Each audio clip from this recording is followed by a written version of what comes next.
I love you, Allah. There's a lot of things that people are promised. You're promised a good job if you go to school. You're promised good pay if you get that good job. You turn on the TV, I don't know how many promises you might see a day. You're promised that if you sign up for this service, you'll get this month's free, and this, and there's all kinds of promises that are delivered to people these days.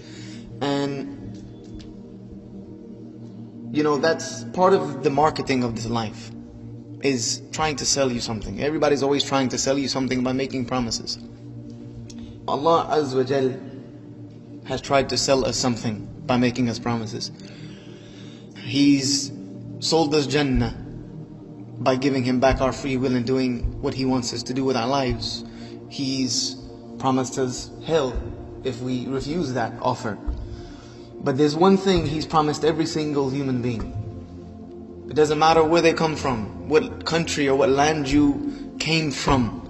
It doesn't matter what language you speak. It doesn't matter how rich or how poor you are. It doesn't matter what job you have, had, or are going to have. It doesn't matter whether you were a Muslim, a Buddhist, an atheist, a Hindu, no religion, agnostic. Allah has made one promise to every single human being. كُلُّ نَفْسٍ ذَائِقَةُ الْمَوْتِ. Every soul will taste death. And the word that Allah uses is so beautiful. ذَائِقَة. You'll taste it. Because it's not the end. It's just the beginning. Death is only the beginning.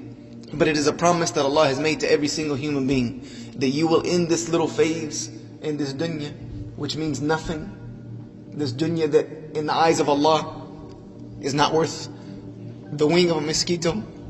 This world which the Prophet ﷺ was with his companions one day, and they passed by a dead carcass on the side of the road, and he picked it up and said, "Which one of you," and it was deformed, by the way. He said, "Which one of you would buy this carcass from me for 1 dirham?"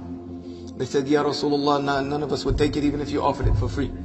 He said, "Know that this world and everything that is in it means less to Allah than this dead carcass means to you." So this phase that we're living in now, Allah has promised every soul will taste the end of it. And then Allah Azza wa Jal goes on to promise us, كُلُّ شَيْءٍ هَالِكٍ. Everything will perish. Allah has created everything in this life for it to perish one day. It was never meant to exist permanently. It will all disappear, except the face of Allah Azza wa Jal.